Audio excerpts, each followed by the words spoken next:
हर दिन एक भिखारी दरवाजे के पास आकर भीख मांगता था और घर का मालिक हमेशा घर के बाहर आते ही उसे देखकर फिर जाया करता, कई बार उसके लिए गालियां भी बकता। वो कहता, तू जिंदा ही क्यों है? पूरी जिंदगी ऐसे ही भीख मांगेगा क्या? धरती का बोझ क्यों बना बैठा है? और कभी कभी उस भिखारी को गुस्से में वह धक्का भी मार दिया करता। इतना कुछ हो जाने के बावजूद अधिकारी के मुंह से सिर्फ यही निकलता कि भगवान भगवान तुम्हारे पापों को माफ करे। एक बार सेठ को धंधे में बड़ा नुकसान होने की खबर मिली। सेठ बहुत परेशान था कि तभी उसके दरवाजे पर वही भिखारी आया। गुस्से में अपना आपा खोते हुए सेठ ने उस भिखारी को पत्थर दे मारा। पत्थर लगने के कारण भिखारी का सर फूट गया और उसके सर से खून बहने लगा। फिर भी दर्द से कराहते हुए भिखारी ने इतना ही कहा, भगवान तुम्हारे पापों को माफ करे। भिखारी वहां से चला गया।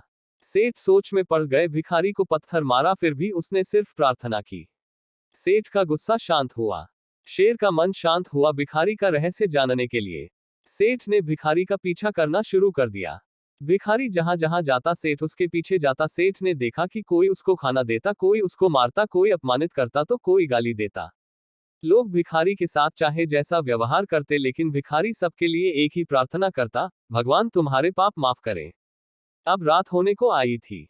भिखारी अपने घर जाने के लिए लौटा। वो अपने घर पहुंच गया, लेकिन सेठ अब भी उसका पीछा कर ही रहा था। एक पुरानी टूटी हुई खटिया पर एक बूढ़ी औरत लेटी हुई थी, काफी कमजोर और बीमार लग रही थी। वह भिखारी की पत्नी थी। अपने पति को वापस आता देख वह खाट से उठ खड़ी हुई। पत्नी ने अपने पति के भीख वाले कटोरे में देखा, उसमें सिर्फ आधी बासी रोटी थी। उसे देखकर वह बोली, आज बस इतना ही मिला। और हाँ, आपके सिर से खून निकल रहा है, ये चोट कैसे लगी? बूढ़ा भिखारी बोला, आज बस इतना ही मिला, किसी ने कुछ दिया ही नहीं। सब ने गालियां दी और एक नए पत्थर भी फेंकना, इसीलिए मेरा सर फट गया। एक गहरी ठंडी सांस लेकर बूढ़ा भिखारी फिर से बोला, यह मेरे ही पापों का फल है। तुम्हें याद है कुछ सालों पहले हम कितने अमीर थे? क्या कुछ नहीं था हमारे पास? हमारे पास हर चीज जरूरत से ज्यादा थी, लेकिन हमने कभी दान नहीं किया। और उससे भी बुरा हमने उस अंधे भिखारी के साथ किया जो हमारे द्वार पर भीख मांगने आया करता था। बूढ़ी पत्नी की आंखों में आंसू आ गए। वह बोली, हाँ, हम उस बेचारे अंधे के साथ बहुत बुरा करते थे।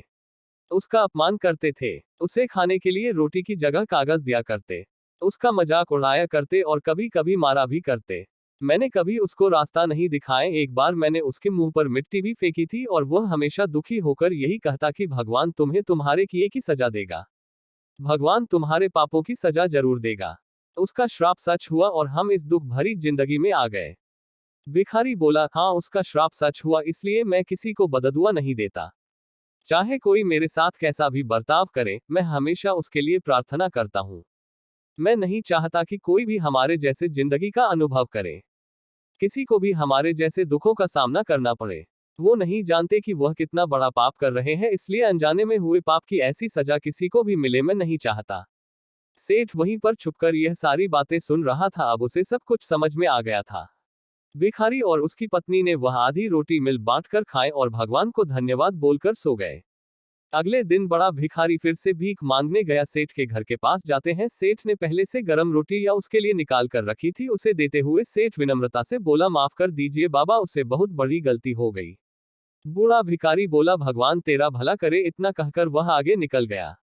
इस कहानी से जो सीख लेने लायक है वह बड़ी ही सिंपल है कि आदमी चाहे किसी के बारे में बुरा कहे या भला करे, लेकिन भगवान सिर्फ कर्म के हिसाब से उसको फल देता है। क्या हुआ अगर भगवान नहीं दिखता है? लेकिन ये बात बिल्कुल सच है, उसके खाते में सबका हिसाब बहुत बहुत पक्का होता है। इसलिए जब किसी के लिए कुछ भी करो तो अच्छा ही करो।